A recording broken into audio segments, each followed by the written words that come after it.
dulu. Berdoa, mulai. Bismillahirrahmanirrahim. Kita hari ini belajar akidah alat ya anak-anak. Udah ada yang tahu tentang akidah alat belum sih? Belum. Beri Ibu jelasin ya.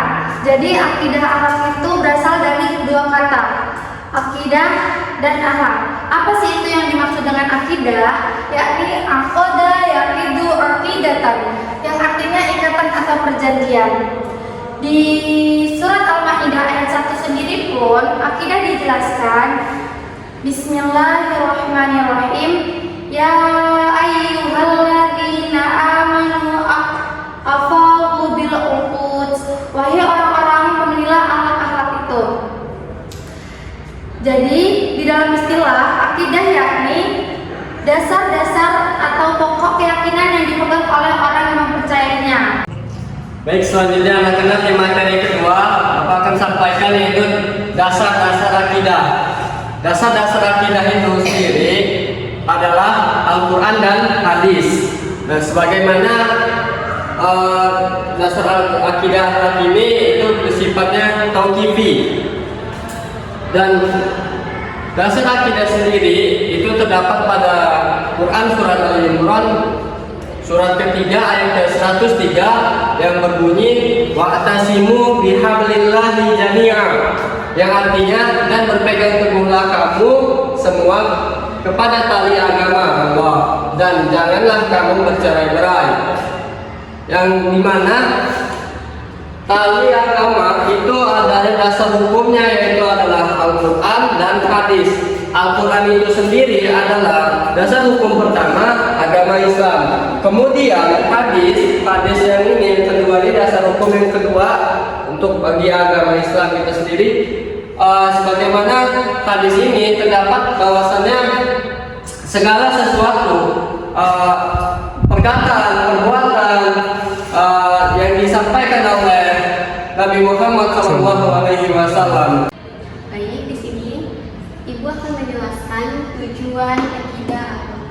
Tujuan akidah akhlak itu ada 3. Yang pertama, memupuk dan mengembangkan dasar ketuhanan yang ada sejak lahir. Jadi dengan kita mengembangkan dasar ketuhanan, kita bisa mengenal Allah dan memahami kebesarannya. Terus yang kedua, menghindarkan diri dari kemusyrikan. Jadi agar kita ini tidak mudah percaya selain kepada Allah. Jadi kita harus beriman kepada Allah dan percaya kepada Allah. Terus yang ketiga, menghindarkan diri dari pengaruh akal pikiran yang menyesatkan. Jadi agar kita tidak menyimpang dari ajaran yang diajarkan oleh Allah. Lalu menghindarkan diri dari kemusyrikan itu ada 2. Yang pertama, syirik jali dan syirik khafi.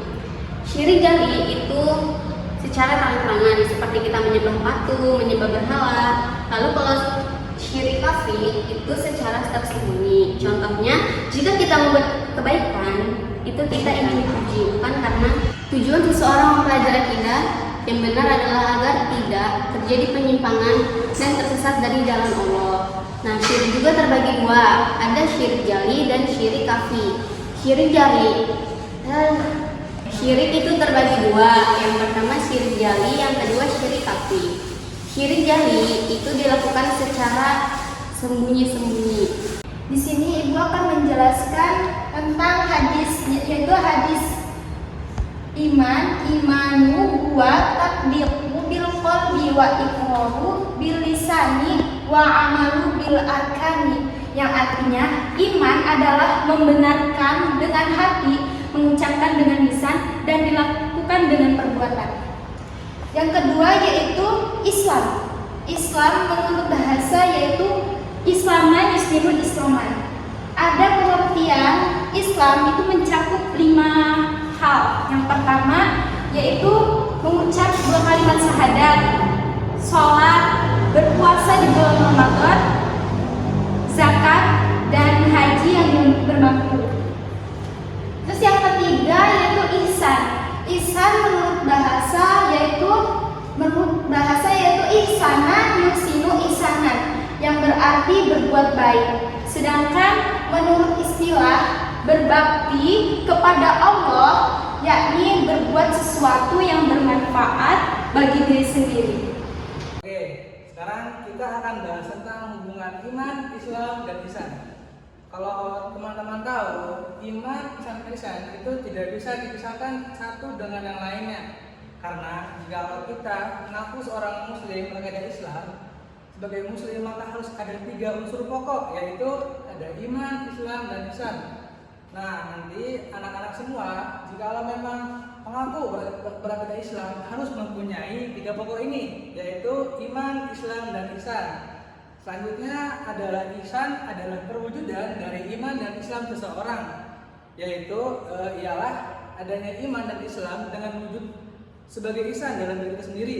Jadi nanti teman-teman ataupun yang lainnya harus mempunyai wujud dari seorang ihsan, dari iman dan Islam seseorang diri sendiri.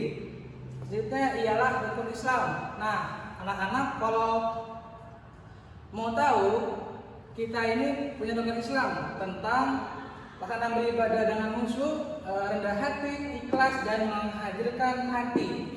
Dan juga kalau misalnya anak-anak tahu, iman sebagai bentuk keyakinan, Islam sebagai bentuk ibadah, dan ihsan adalah sebagai bentuk perbuatan baik kepada Allah. Ibu akan membagikan tugas TTS ya. Ya betul. TTS. Kita bisa membagi kelompok dulu. Ayo dibagi kelompoknya. Ibu.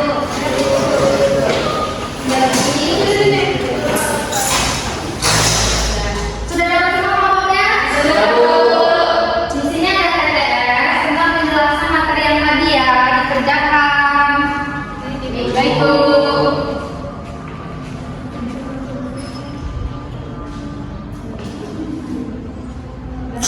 Anak-anak, sebelum kita pulang, kita berdoa terlebih dahulu. Berdoa mulai.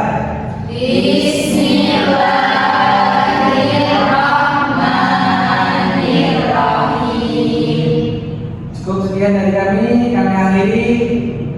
Assalamualaikum.